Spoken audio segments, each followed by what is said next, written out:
Bismillahirrahmanirrahim. Assalamualaikum warahmatullahi wabarakatuh. Waalaikumsalam warahmatullahi wabarakatuh. Izinkan saya share screen ya.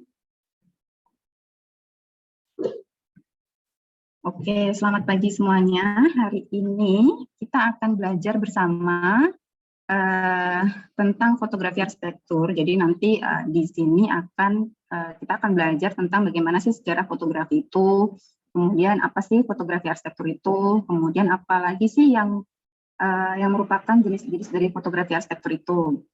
Plus nanti ada pengenalan jenis-jenis kamera ya, sebelum kita masuk nanti ke cara penggunaan kamera itu sendiri kayak gimana. Nah, oke, ini tentang sejarah fotografi ya. Sejarah fotografi itu sendiri ditemukan oleh, nanti kalau misalkan suara saya putus-putus, bilang ya. Saya takutnya ini bisa terdengar dengan jelas ya. Terdengar jelas, Bu. Oke. Karena kayaknya kok video saya tuh kok terlambat gitu. Oke. Lanjut, jadi fotografi pertama kali ditemukan oleh Ibnu Al-Haytham itu pada abad ke-10. Jadi beliau ini adalah seorang peneliti di bidang optik gitu. Jadi biasanya peneliti yang berkait dengan lensa-lensa itu ya. Itu. Nah, kemudian ditemukannya secara tidak sengaja di salah satu dinding tenda. Ini ada beberapa sumber yang ada yang bilang dinding tenda, ada yang bilang dinding kamar gitu. Yang dimana pada dinding tersebut itu terlihat suatu gambar yang setelah diselidiki gambar itu tuh merupakan cerminan dari gambar yang ada di luar. Jadi ternyata dia berasal dari suatu lubang kecil yang ada di tenda atau kamarnya itu, yang kemudian ditangkap oleh dinding yang berseberangan itu tadi, yang ternyata dia posisinya terbalik. Gitu. Nah, kemudian setelah diteliti, kemudian beliau Ibnu Al-Haytham ini dia menemukan atau mencetuskan yaitu kamera obscura. Jadi kamera obscura itu adalah kamera pertama kali yang jadi cikal bakal berkembangnya kamera-kamera yang saat ini kalian punya atau kalian lihat gitu.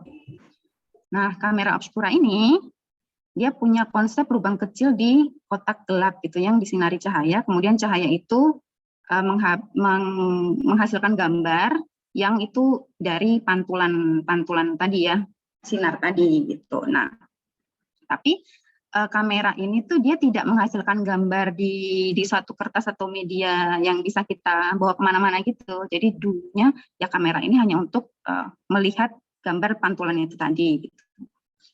Itu. Kemudian berkembanglah kamera obscura ini pada abad ke-13 ketika teknologi tadi yang dari Ibnu Haytham tadi dibawa ke Eropa, kemudian dikembangkan oleh beberapa ilmuwan Eropa. Yang salah satunya pada abad ke-13 Robert Bacon itu mengadaptasi kamera obscura itu dan menghasilkan kamera lubang jarum. Biasanya disebut juga kamera obscura itu kamera lubang jarum ya. Nah, kamera obscura itu oleh Robert Bacon itu digunakan untuk pengamatan gerhana matahari karena pada saat itu banyak yang mengatakan bahwa ketika melihat gerhana matahari itu tidak boleh menggunakan mata yang telanjang, ya mata langsung, gitu, karena itu nanti bisa merusak. Nah, salah satu caranya adalah menggunakan kamera obscura itu tadi. Gitu. Nah, gimana caranya? Nah, tadi kamera itu diadopsi atau dikembangkan jadi satu kotak kamera itu, kemudian ada lubangnya, kemudian ada dari lubang itu dia ada cahayanya, kemudian dipantulkan oleh cermin. Nah, kemudian dari kotak itu tadi di sebelah kanan ada gambar ya, itu orangnya menggambar gitu. Jadi nggak mengcapture atau memotret terus langsung jadi sesuai yang kita lihat sekarang itu enggak. Jadi dulu itu dia medianya terus digambar ulang gitu. Oke, seperti itu. Nah, kemudian dari kamera ini dari yang dikembangkan oleh Robert Bacon ini menjadi berkembang lagi. Nah, kemudian pada tahun 1827, penemu Prancis bernama Joseph bacanya gimana ya? Joseph Nipche itu memproduksi foto pertama kali menggunakan alat plat berlapis perak itu melalui kamera kotak kayu yang kalian lihat di kanan ini versi bagusnya. Hasil fotonya sudah direstorasi ya. Dulu bentuknya nggak seperti ini, lebih sederhana lagi. Nah, dia pakai plat berlapis perak atau silver salt coat paper yang itu cikal bakal foto pertama kali. Jadi foto-foto yang bisa kita pegang itu cikal bakalnya dari sini. Dari kamera obscura tadi dia tidak bisa menghasilkan foto seperti itu, cuman melihat saja kemudian digambar. Gitu. Nah, dengan teknologi yang dibawa oleh Joseph Lipscher ini, kita bisa foto pertama kali itu muncul yang bisa kita pegang seperti yang sekarang kita lihat itu. Gitu. Oke, kemudian kita ke History of Photography. Jadi ini timeline-nya ya. Jadi pada tahun 1021 ditemukan kamera obscura yang tadi ya dari Bacon, kemudian kamera portable yang tadi dikembangkan kembali menjadi kamera portable. Jadi awalnya kamera obscura itu dia besar sekali bentuknya, kemudian dikembangkan lagi menjadi kamera portable yang itu bisa dibawa kemana-mana. Nah, kemudian pada tahun 1826 tadi Lipscher tadi dia menciptakan fotografi pertama kali, foto pertama kali ya, foto fisik yang bisa dipegang itu pertama kali pada tahun 1826. Nah, kemudian setelah itu berkembang lagi teknologi Kodak merilis atau menjual kamera pertamanya. Jadi Kodak yang itu yang kalian kenal raw film itu, nah itu adalah suatu perusahaan kamera awalnya. Nah, dia meluncurkan foto atau kamera pertama kali pada tahun 1888. Nah, kemudian tren foto itu berkembang setelah foto komersial atau kamera komersial itu dirilis, dijual ke banyak pihak, banyak orang, itu tren fotografi itu berkembang menjadi tren fotografi ini ya, perang. Jadi untuk dokumentasi perang dunia gitu, di tahun 1939.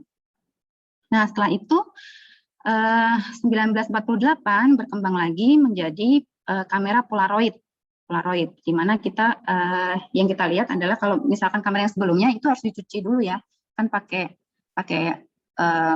yang negatif film gitu, harus dicuci dulu, kemudian baru kita lihat hasilnya.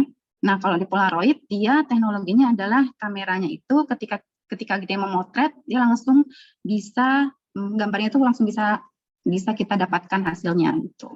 Nah, itu berkembang di tahun 1948.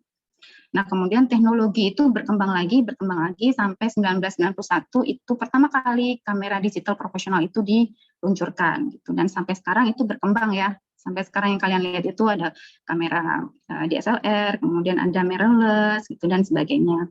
Nah, kemudian di tahun 2000 itu kamera dari telepon itu diluncurkan. Tapi kayaknya kalau di Indonesia itu mulai tahun 2003-2004 kalau nggak salah ya.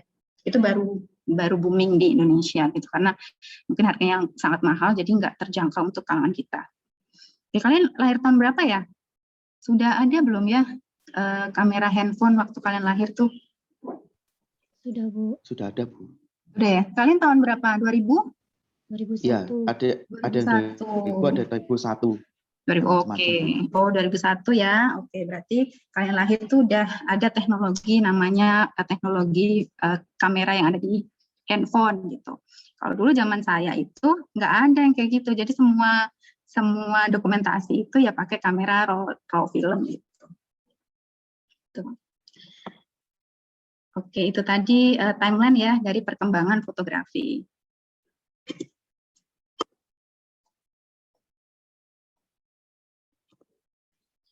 Oke, kemudian kita ke fotografi arsitektur.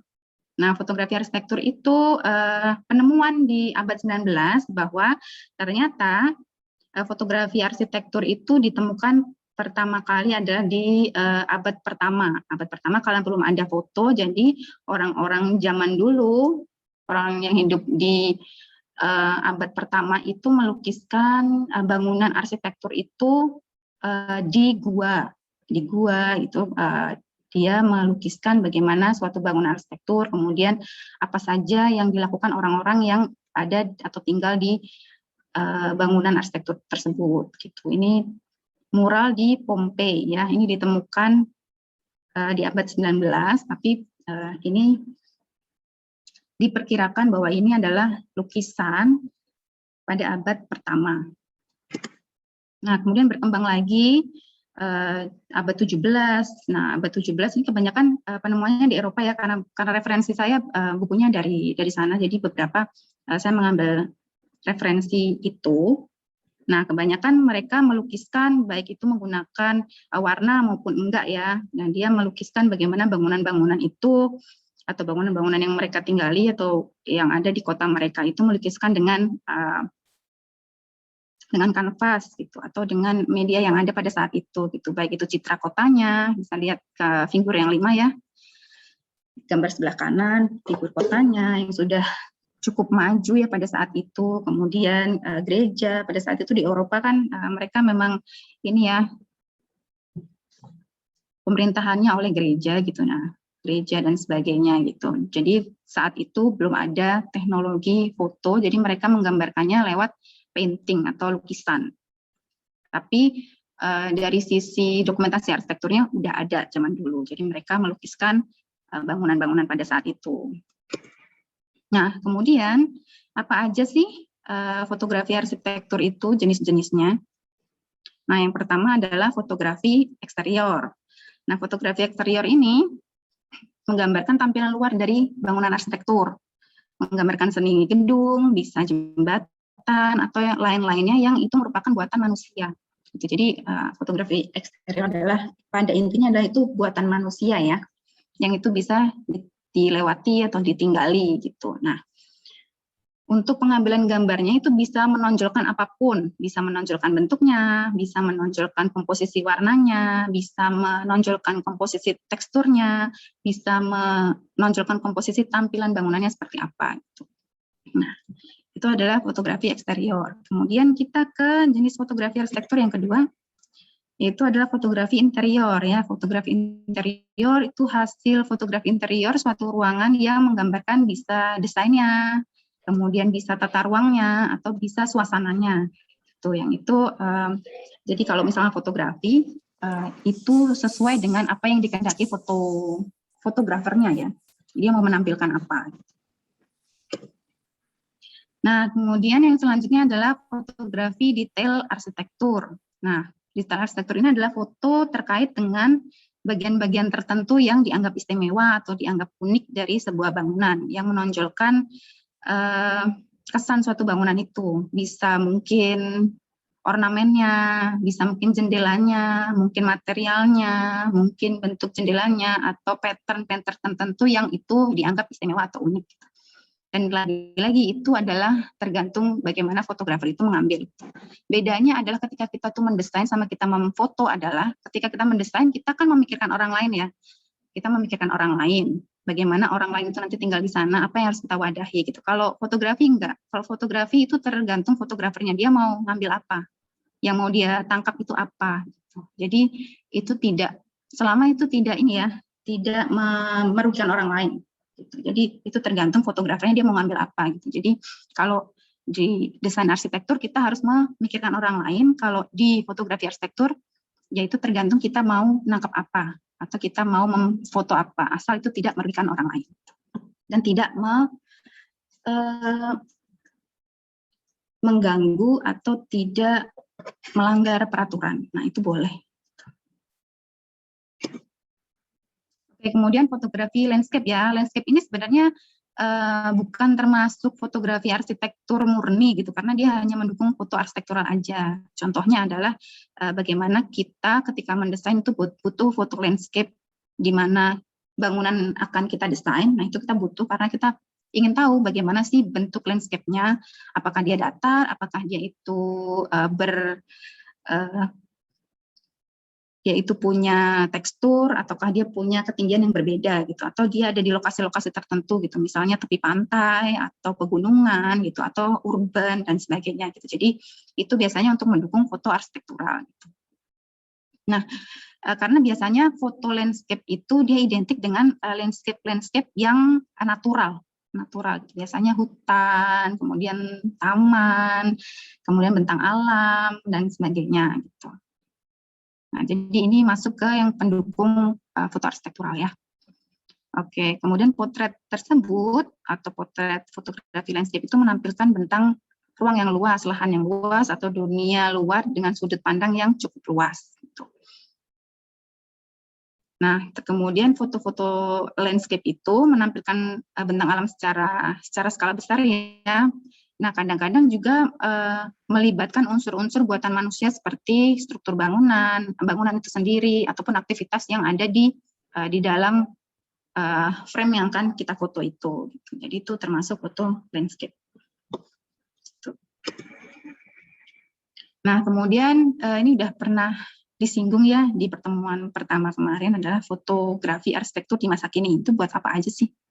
Ya, fotografi arsitektur masa kini ini sebenarnya masa lalu juga seperti ini sih, untuk dokumentasi ya, dokumentasi untuk mendokumentasikan gimana sih proses atau perkembangan suatu bangunan arsitektur itu. Nah, jadi ini contohnya ini Menara Eiffel ya, yang sebelah kanan. Nah, itu dari tahun pembuatannya tahun 1887 itu seperti apa, kemudian berkembang, dibangun, kemudian pada tahun 1889 dia udah jadi. Jadi dengan adanya fotografi itu dokumentasi bangunan itu, ketika bangunan itu dibangun, berdiri, itu ada prosesnya itu kelihatan. Dengan fotografi kita bisa meng-capture itu, bisa ngelihat itu. Kalau sekarang sih mungkin lebih, selain fotografi juga videografi ya, dengan time lapse gitu, kemudian divideokan atau drone gitu supaya bisa melihat perkembangannya gitu. Jadi lebih digital ya sekarang gitu.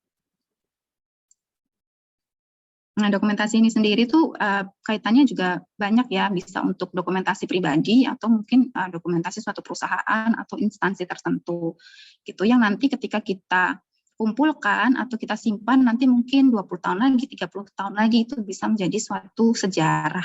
Nah, itu kepake banget gitu. Untuk melihat perkembangan kota, kita melihat foto-foto dokumentasi. Untuk melihat perkembangan suatu style bangunan, kita lihat foto dokumentasi. Gitu. Kita melihat suatu perkembangan budaya, bisa lihat foto dokumentasi. Jadi ini sangat penting ya untuk melihat satu perkembangan. Gitu. Oke, kemudian yang kedua adalah promosi. Nah, namanya dia promosi atau advertising. Ini promosi ini tidak hanya dari sisi desain ya, tapi kalau misalkan untuk mempromosikan suatu gedung, apartemen, rumah, kemudian lahan, mungkin juga bisa. Kemudian mempromosikan suatu style bangunan gitu, atau material itu kalau misalkan dia terkait dengan perusahaan-perusahaan penyedia jasa material gitu. Nah, itu juga penting untuk fotografi arsitektur itu penting untuk promosi gitu. Nah, kemudian yang ketiga adalah untuk apresiasi dan hobi gitu. Nah, untuk apresiasi dan hobi ini dia bebas. Jadi apa yang di capture, apa yang difoto itu tergantung dari fotografer itu sendiri ya, mau memfoto apa. Itu apa yang menurut dia menarik, apa yang menurut dia itu bagus, apa yang menurut dia itu unik gitu. Dia bisa memfoto itu sesuai dengan apa yang fotografer itu inginkan gitu. Dan ukurannya beda-beda. Mungkin untuk satu orang itu bagus, untuk orang yang lain itu tidak terlalu bagus gitu. Jadi ukurannya itu subjektif, cukup subjektif gitu. Nah, untuk apresiasi dan hobi ini macam-macam ya. Tapi kalau misalkan fotografi arsitektur biasanya tetap memegang kaidah-kaidah, yaitu ada salah satu elemen dari bangunan atau space itu tetap dipegang gitu. Tapi ada juga arah-arah fotografi yang dia itu sukanya ke human interest, ke nature gitu, yang berkaitan dengan hobi ya. Terus ke urban itu juga ada gitu. Jadi macam-macam cabangnya. Nah, selain itu kalau apresiasi itu juga berkaitan dengan bagaimana kita melihat suatu bangunan itu menarik dari angle yang mana. Gitu. Mungkin dari angle yang sebelah selatan itu bentuknya memanjang misalkan. Nanti kalau dilihat dari atau kita memfoto dari angle sebelah utara mungkin akan beda lagi gitu. Nah, untuk hal-hal yang berkaitan dengan apresiasi itu juga cukup subjektif. Dan itu kita balik lagi ya, kita melihat apa yang menurut kita menarik di bangunan-bangunan tersebut. Gitu.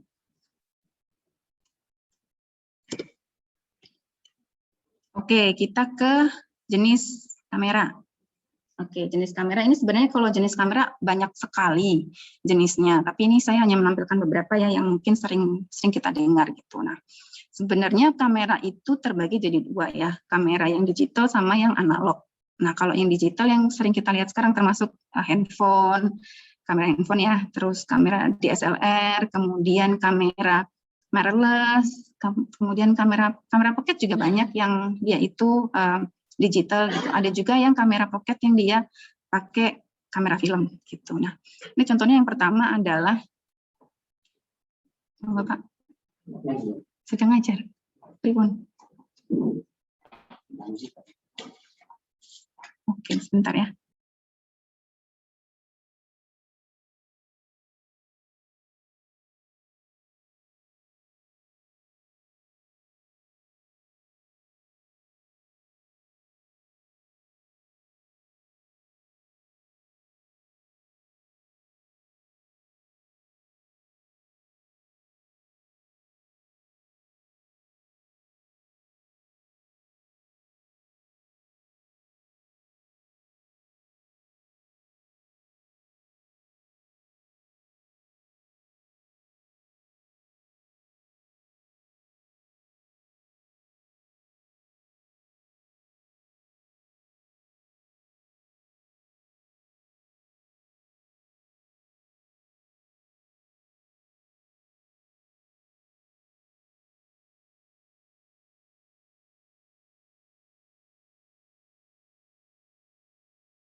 Oke, maaf. Ada tamu tadi sebentar. Oke, kita lanjutkan ya jenis kamera itu sendiri. Jadi yang pertama adalah kamera saku atau pocket camera. Kenapa disebut kamera pocket? Karena dia kecil ya. Dia kecil, dia bisa dikantongin gitu. Jadi biasanya dulu ini dipakai untuk orang-orang yang suka traveling, yang dia itu sangat efisien. Nah, itu dipakai untuk memfoto karena dia mudah dibawa kemana-mana, bisa dikantongin gitu. Nah, yang populer itu dulu yang digital gitu, tapi ada juga yang dia itu pakai film ya, pakai film, filmnya dipasang, kemudian dia baru bisa dipakai gitu. Dan pengaturannya itu juga sangat sederhana gitu pengaturannya. Biasanya pengaturannya hanya terkait dengan fokus, kemudian zoom, kemudian ISO biasanya kadang-kadang ada, kadang-kadang enggak. Gitu. Nah biasanya ini cocok untuk di outdoor ya, di outdoor karena biasanya kalau di indoor dia pencahayaannya kurang, jadi kalau di outdoor dia sangat cukup bagus untuk meng-capture atau untuk memfoto kegiatan-kegiatan atau objek-objek yang ada di outdoor. Gitu. Kemudian yang kedua adalah kamera film. Nah kamera film itu adalah kamera yang dalam proses pengambilan gambarnya membutuhkan roll film.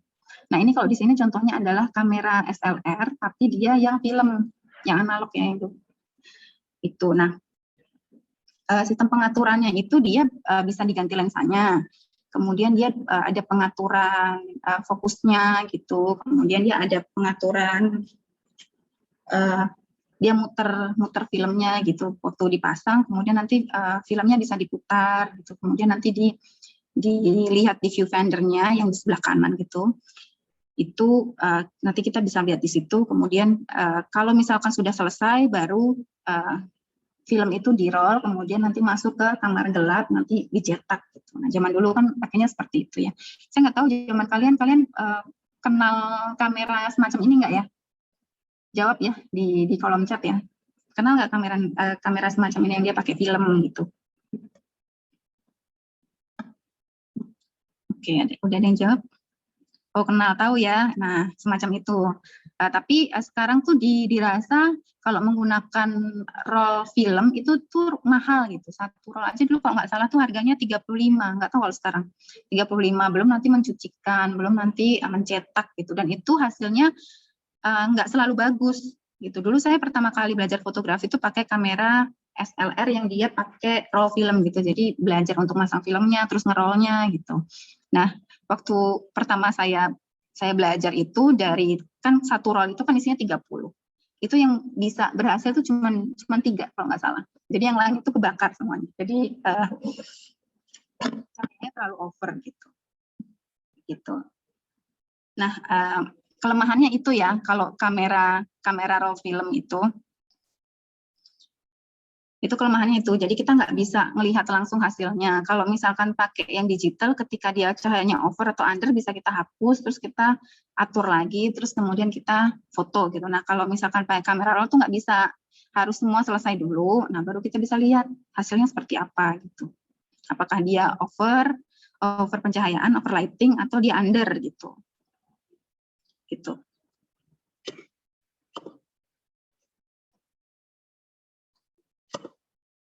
Oke, kemudian yang selanjutnya adalah kamera digital single lens reflect. Nah, ini biasanya yang sering dipakai ya, sering dipakai. Jadi kamera digital yang menggunakan sistem cermin otomatis. Dia ada cermin di bodinya itu, cerminnya itu dia masangnya itu 45 derajat. Nah, jadi kalau nanti pertemuan yang mendatang kita akan belajar tentang ini ya.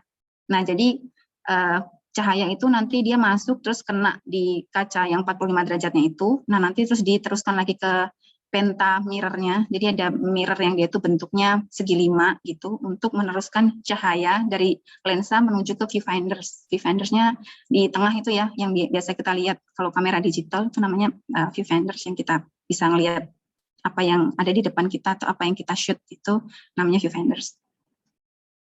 Itu. Nah, biasanya yang banyak dipakai itu sekarang yang ini, karena dia bisa ganti-ganti lensa gitu, tergantung apa yang akan kita foto gitu. Kalau misalkan foto jarak dekat ya kita pakai lensa yang tele. Kalau misalkan mau foto yang jaraknya dekat itu pakai yang dia lensanya buat yang makro gitu. Nah, semacam itu. Nah, kemudian ini berkembang lagi teknologinya, muncullah kamera mirrorless gitu. Nah, kalau mirrorless ini nggak ada kaca yang cermin yang 45 derajat tadi gitu. Jadi dia bentuknya lebih kecil karena kacanya itu kan dia cukup lebar ya di bodinya, jadi dia memakan tempat yang cukup banyak gitu. Nah, kalau teknologi kamera mirrorless ini dia nggak pakai kaca itu. Nah, ini sebenarnya teknologi ini udah ada di kamera yang pocket digital itu. Nah, tapi kalau yang pocket itu kan nggak bisa diganti lensanya. Nah, kalau yang mirrorless ini dia bisa diganti lensanya, tapi juga lensanya khusus ya, khusus yang untuk mirrorless. Kalau pakai lensa yang untuk DSLR itu beda lagi. Jadi bisa diganti, tapi ya memang khusus untuk lensa mirrorless. Gitu. Nah, jadi cahayanya itu langsung diteruskan dari lensa kemudian ke sensornya, kemudian nanti ditampilkan di viewfindersnya gitu. Jadi dia tanpa pentamirror, tanpa kaca 45 derajat tadi. Untuk pengaturannya dia mirip seperti di DSLR gitu. Untuk pengaturannya, untuk ISO-nya bisa diatur semacam itu. Nah, kemudian yang nomor 4 itu kamera instan atau Polaroid. Kalian biasanya mungkin dengarnya Polaroid ya. Padahal Polaroid itu sebenarnya merek dagang. Merek dagang namanya Polaroid. Sama kayak Kodak gitu ya. Kodak biasanya kalau film-film itu kan nyebutnya Kodak gitu. Padahal Kodak itu merek dagang. Ya, nama kameranya adalah kamera instan. Karena dulu yang mengeluarkan hanya Polaroid itu, jadi kita familiarnya kameranya kamera Polaroid. Gitu. Nah, Polaroid itu adalah salah satu, kamera instan itu merupakan salah satu kamera analog. Ya, tadi kan saya sebutkan ya, kamera itu jenisnya ada 2, analog sama digital. Nah, analog itu dimana kita prosesnya ya masih analog gitu. Untuk melihat gambar atau foto itu butuh proses yang cukup lama, nggak instan gitu. Nah, tadi contohnya yang analog tadi adalah kamera film ya, kamera film, terus kamera instan ini termasuk analog. Kemudian pinhole tadi ya, pinhole atau lubang jarum itu juga termasuk kamera analog gitu, karena kita butuh waktu atau proses yang cukup lama untuk lihat hasil jadinya gambar kita itu. Nah, oke, balik lagi ke kamera instan atau Polaroid ini. Nah, di mana kalau kamera instan atau Polaroid itu kita bisa proses ngambil gambarnya itu dia langsung bisa kita lihat di kertasnya gitu. Tapi zaman dulu tuh kalau yang teknologi Polaroid zaman dulu tuh kita harus digoyang-goyangin dulu gitu kertasnya. gitu. Jadi Polaroid itu dia kertasnya udah ada di dalam, kemudian kalau kita capture nanti kertasnya itu keluar, terus nanti kita tunggu dulu. Biasanya kalau yang Polaroid zaman dulu tuh harus digoyang-goyangin dulu baru dia kelihatan hasilnya. Tapi kalau yang teknologi sekarang ini ya fotonya yang gambarnya tuh yang warna biru, kamera warna biru ini yang ngeluarin Fuji Instax, Fuji Instax itu dia nggak digoyang-goyangin lagi. Jadi ketika kita capture di kertasnya keluar, nanti didiemin aja, nanti dia hasil fotonya nanti dia kelihatan sendiri gitu. Gitu. Nah, tapi antara kamera Polaroid dengan kamera yang dari Fuji itu tone warnanya juga agak berbeda gitu. Kalau yang di Polaroid itu tone warnanya tuh kayak vintage gitu. Kalau yang di Instax itu ya mirip vintage gitu, tapi tone warnanya itu sedikit lebih cerah gitu. Oke, kemudian yang terakhir adalah kamera smartphone. Ya, kamera smartphone itu kamera yang ada di smartphone kalian. Nah, itu bisa praktis ya, efisien, bisa dibawa kemana-mana. Kemudian bisa pengaturannya sekarang juga udah cukup banyak, walaupun tetap tidak sebanyak kamera-kamera digital yang lain, tapi menurut saya cukup banyak ya dibandingkan 5 tahun yang lalu, 3-5 tahun yang lalu. Sekarang banyak kamera smartphone yang dia ada menu pro-nya gitu, walaupun ya menunya nggak banyak, tapi cukup untuk bisa kita otak-atik, kemudian bisa foto pakai itu. Nah, tapi kadang kelemahannya adalah resolusi gambarnya tuh belum sebesar kamera digital yang lain gitu. Jadi kalau kita cetak besarkan gitu, dia kadang-kadang pecah gitu. Tapi kalau itu mau dicetak ya, kalau misalkan nggak dicetak, ya nggak masalah gitu, segitu aja cukup. Gitu. Terus kemudian kelemahan yang lain adalah pengaturan ya, pengaturannya belum banyak. Tadi sudah disebutkan bahwa pengaturannya memang tidak sebanyak digital, tapi it's okay, nggak apa-apa. Bisa tetap diotak-atik untuk belajar fotografi dari situ.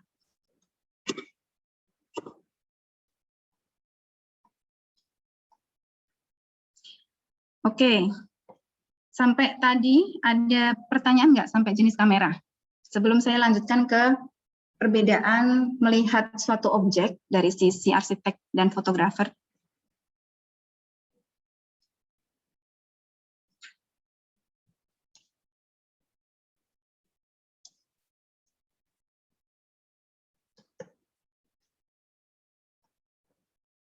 Oke, kalau gitu kita lanjutkan ya. Nah, ada beberapa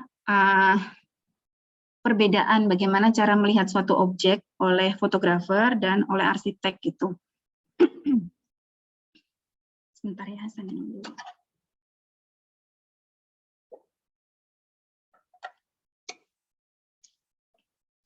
Oke, jadi biasanya kalau arsitek itu melihat sesuatu itu secara 3 dimensi, karena kita basicnya kan desain ya, desainer gitu. Kita biasanya arsitek itu melihat sesuatu atau objek itu dari bentuk 3 dimensi gitu. Nah kemudian, kalau misalkan fotografer itu melihat sesuatu objek itu 2 dimensi dulu.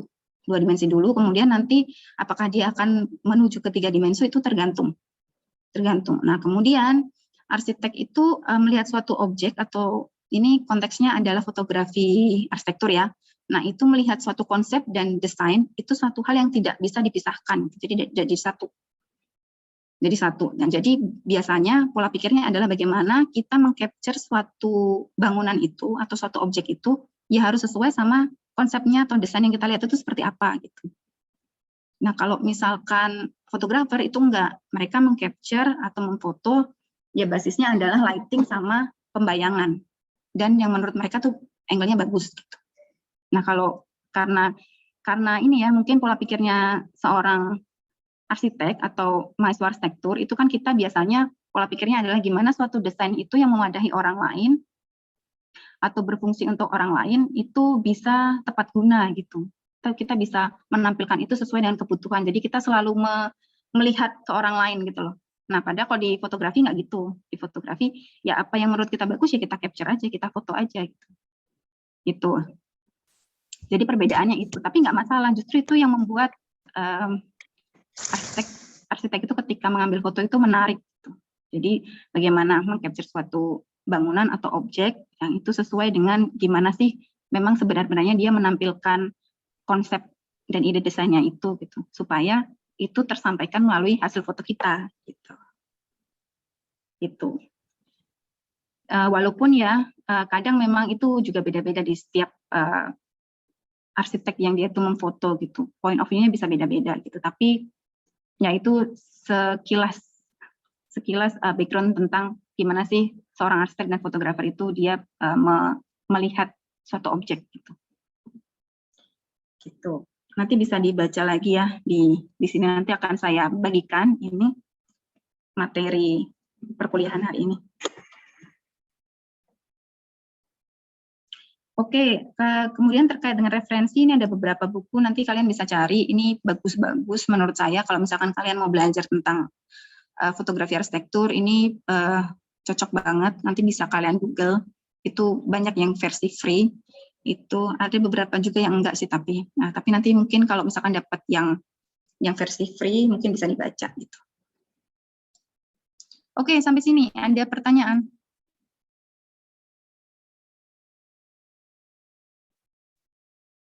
Terkait dengan materi yang saya sampaikan.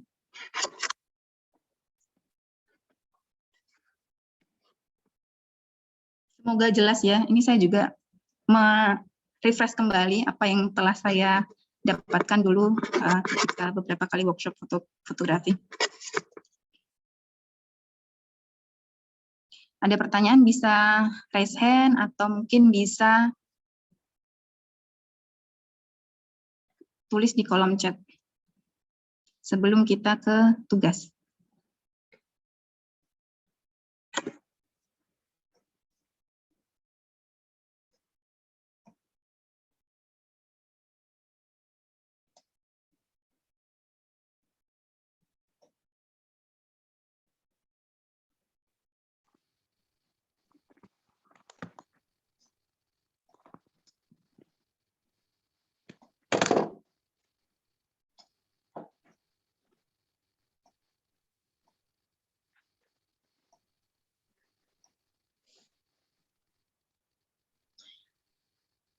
Oke, kalau belum ada, kita ke tugas ya. Kita ke tugas, oke. Silahkan nanti atau besok atau lusa boleh dikerjakan. Bisa tugas fotografi ya, kalian bisa pilih foto eksterior. Tadi kan saya sudah jelaskan ya, kita udah belajar bareng tentang foto eksterior itu apa, interior apa, detail arsitektur itu apa. Nah, tolong bisa pilih salah satu, kemudian bisa difoto, terus bisa diberikan deskripsi singkat tentang foto itu sesuai dengan persepsi kalian, kemudian juga berikan keterangan itu lokasinya di mana, kamera yang dipakai apa, misalkan pakai kamera handphone juga nggak apa-apa, nanti tulis aja kamera handphonenya itu apa. Nah, kemudian yang paling penting juga waktu pengambilan foto ya, apakah dia itu jam 9, jam 10, ataukah sore jam 5 gitu. Jadi supaya saya tahu kondisi itu tuh kayak gimana gitu pada jam segitu.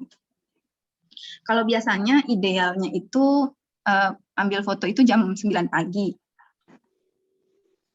Jam 9 pagi sama kalau sore itu jam 3 jam 4 gitu itu bagus. Nah, tapi sekarang kan kadang nggak tentu ya cuaca. Jadi mungkin bisa jam berapapun, tapi nanti tolong waktunya dikasih gitu supaya saya bisa lihat waktunya ketika kalian ngambil itu jam berapa. Itu. Nah, nanti silakan dikumpulkan dengan format PDF.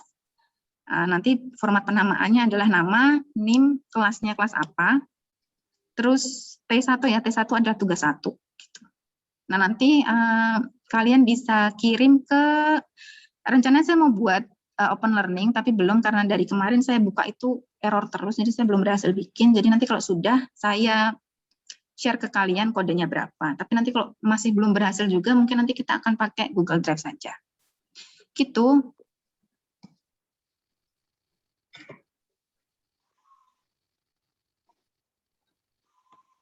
Jelaskah tugasnya? Ini saya share lagi. Jadi boleh pilih salah satu ya. Salah satu bisa foto eksterior, bisa foto interior, atau foto detail sebelum nanti kita fotonya bertema. Nanti tugas selanjutnya fotonya bertema. Kalau yang ini kalian bebas, bisa pilih, tapi nanti dikasih judul ya. Bu izin Oke. bertanya. Boleh, Ini kalau misalkan diedit tone warnanya gitu, boleh atau jangan, tidak? jangan diedit dulu. Ini tanpa edit dulu. Nanti kita sesi tugas edit itu mungkin nanti ke tugas 3 atau tugas 4. Nah, ini saya pengen lihat bagaimana kalian tuh memilih angle aja gitu. Jadi ini jangan diedit dulu. Ini saya pengen lihat kalian tuh milih angle-nya tuh gimana gitu. Terus apakah saya juga pengen lihat apakah deskripsi yang kalian buat itu sesuai dengan apa yang kalian foto gitu. Jadi informasinya tuh nyampe atau enggak gitu loh. Gitu. Itu, terima kasih atas pertanyaannya. Ada lagi? Bu, Ini izin landscape atau portrait? Sebentar. Ini landscape atau portrait? Bebas. Ini tergantung kreativitas kalian. Boleh landscape, boleh portrait. Meliana. Oke, Fahri, silahkan. Bu, izin tanya, ini untuk fotonya sendiri itu harus foto terbaru atau boleh pakai arsip yang udah kita potret ya, Bu? Foto terbaru ya. Oh, oke. Foto terbaru. Mungkin itu aja, Bu. Terima kasih. Oke. Foto terbaru karena saya juga ingin lihat cuaca akhir-akhir ini kan beda-beda ya. Gitu. Jadi kalau foto terbaru nanti saya bisa lihat kondisi cuacanya seperti apa. Kalau foto yang lama kan mungkin saat itu diambil beberapa bulan yang lalu yang kondisi cuacanya nggak sama. Gitu. Oke, ada lagi? Oke gitu, jadi tugas pertama ini saya ingin lihat bagaimana kalian memilih angle, kemudian saya juga pengen lihat apakah hal yang kalian lihat dan kalian ceritakan itu bisa saya lihat juga melalui objek yang kalian pilih gitu ya. Itu kalau udah bisa ya udah oke. Kalau nanti belum ya saya minta dijelaskan gitu. Itu. Oke, plus saya tuh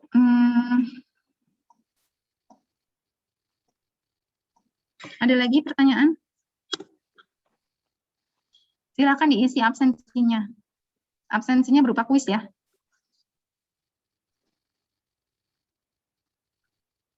Saya tunggu maksimal jam 12 sebelum saya tutup kuisnya.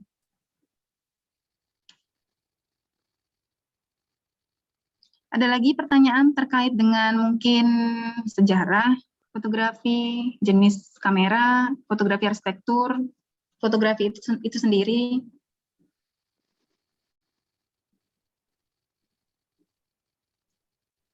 Oke, terus saya juga nggak mau memberatkan kalian ya. Kalau misalkan tugas yang saya berikan kalian merasa itu terlalu berat, kalian bilang aja, Bu terlalu berat Bu. Gimana kalau gitu? Gimana kalau tugasnya ini? Gitu. Saya oke-oke aja. Saya terbuka sesuai dengan yang kalian pengen seperti apa. Tapi saya merasa setiap minggu harus memberikan tugas ya supaya sense of fotografi kalian itu terasah gitu setiap minggu gitu. Jadi kan kalau foto kayaknya nggak berat ya, kalian jalan ke depan rumah juga ketemu objek yang menarik biasanya.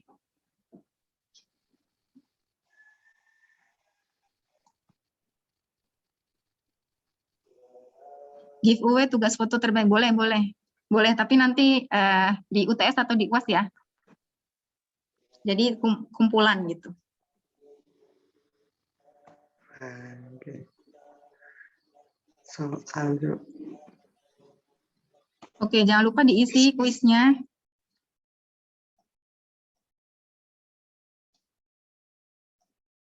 Belum ada yang ngisi loh. Oke, udah ada yang ngisi.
Oke, ini baru 11 yang 12 yang isi. 12. Ini saya hitung buat absen ya. Jadi pastikan kalian mengisi kuisnya. Kalau nggak ngisi kuis berarti nggak absen.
Oke, baru 26.